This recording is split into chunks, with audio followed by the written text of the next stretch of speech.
एक इमारत जिसमें 5 ही पार्किंग स्लॉट्स हैं और मेंबर 52, यानी बहुत कम पार्किंग स्लॉट्स और बहुत ज़्यादा मेंबर। तो क्या ऐसे केस में जो हाउसिंग सोसाइटी है वो लॉटरी करके पार्किंग स्लॉट अलॉट कर सकती है और अचानक से 150 बढ़ा से रुपए प्रति महीने से पार्किंग के चार्जेस को बढ़ाकर 3,000 रुपए कर सकती है?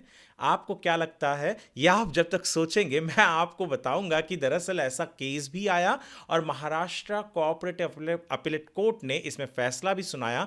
तो क्या है वो फैसला, क्यों हर मेंबर को और हर हाउसिंग सोसाइटी के मेंबर को और कमिटी मेंबर को जानना ज़रूरी है, ये सब कुछ मैं आपको बताऊंगा इस वीडियो में। तो बने रहिए हमारे साथ वीडियो के अंत तक। नमस्कार, मैं हूं वरुण सिंह और आप देख रहे हैं स्क्वायर फीट इंडिया।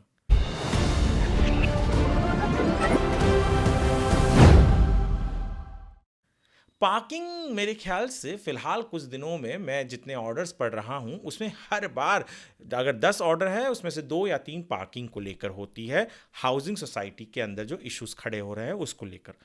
ये जो मामला है जिसके केस के डिटेल्स मैंने डिस्क्रिप्शन में दिए हैं, आप ऑर्डर ज़रूर पढ़िएगा।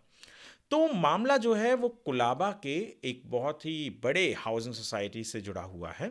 हुआ ये कि एक दंपत्ति वो पहुंचे कोऑपरेटिव कोर्ट में। वहां पर उन्होंने कहा कि हम बहुत सालों से हमें पार्किंग अलॉटेड थी, अब बिल्डिंग मरम्मत में गई और उसके बाद जो पार्किंग की जगह थी वहाँ पर बहुत सारी चीज़ जैसे ईवी का कुछ लग गया और उसके अलावा भी जो सीसीटीवी लगे हैं ये सब कुछ लगा है। इन्होंने हमसे कहा कि अब आप पार्किंग इस्तेमाल नहीं करेंगे, जबकि हम इतने सालों से कर रहे थे। बल्कि उन्होंने कहा है कि रोटेशनल बेसिस पर या लॉटरी के बेसिस पर इस तरीके से होगा, यानी हर साल कोई किसी और को वो पार्किंग अलॉट होगी। अब बिल्डिंग में 52 मेंबर यानी 52 मेंबर रहते हैं और पार्किंग केवल 5 है। तो कोऑपरेटिव कोर्ट ने इनकी जो इंटरिम रिलीफ मांगी थी वो खारिज कर दी। अब ये पहुंच गए अपील में। अपील में आए महाराष्ट्र कोऑपरेटिव अपीलेट कोर्ट में।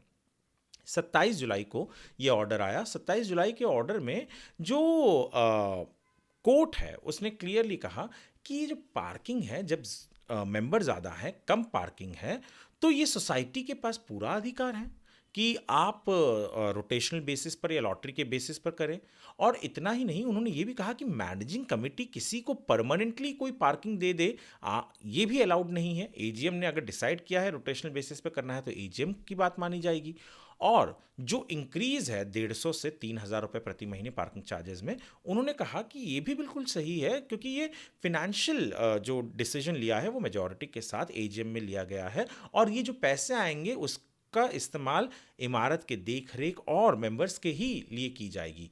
तो ये जो इंक्रीज है उसको भी मान्य दिया गया। और इतना ही नहीं, जो पार्किंग लॉटरी के बेसिस पर होगी इस चीज़ को भी कहा गया। तो यदि आपके यहाँ या आप जानते हैं ऐसे कि जहाँ पर पार्किंग स्लॉट्स कम है, मेंबर ज़्यादा है, गाड़ियाँ ज़्यादा है, तो केवल एक ही इंसान को या कुछ ही इंसानों को वो पार्किंग बहुत सालों तक कंटिन्यू करने दिया जाए, ये बाकी मेंबर्स के लिए गलत होगा। और इस कारण ये रोटेशनल और लॉटरी वाला जो सिस्टम है इसको मान्य किया जाता है। और ये मॉडल बाई लॉ जो 80 है वो भी इस चीज़ की इजाज़त देता है।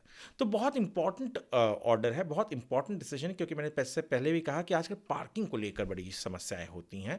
और ये ऑर्डर स्पेसिफाई करता है कि सोसाइटी का रोल क्या है जब बात आती है पार्किंग कम हो और मेंबर ज़्यादा हो और अलॉटमेंट को लेकर। तो इस तरीके से भी किया जा सकता है। ऑर्डर बहुत इंपॉर्टेंट है। आर्टिकल हमारे वेबसाइट squarefeetindia.com पर अवेलेबल है। ये वीडियो यदि आप स्क्वायर फीट इंडिया के यूट्यूब चैनल पर देख रहे हैं तो हमारे चैनल को सब्सक्राइब करें, फेसबुक पर देख रहे हैं तो पेज को फॉलो ज़रूर करें। आप वीडियो को लाइक तो करें ही, सेव करके रखें ताकि आपके काम आ सके। शेयर करें अपने ग्रुप में, हाउसिंग सोसाइटी के ग्रुप में, अपने दोस्तों के साथ, और ताकि लोगों के भी काम आ सके। वीडियो देखने के लिए आपका धन्यवाद।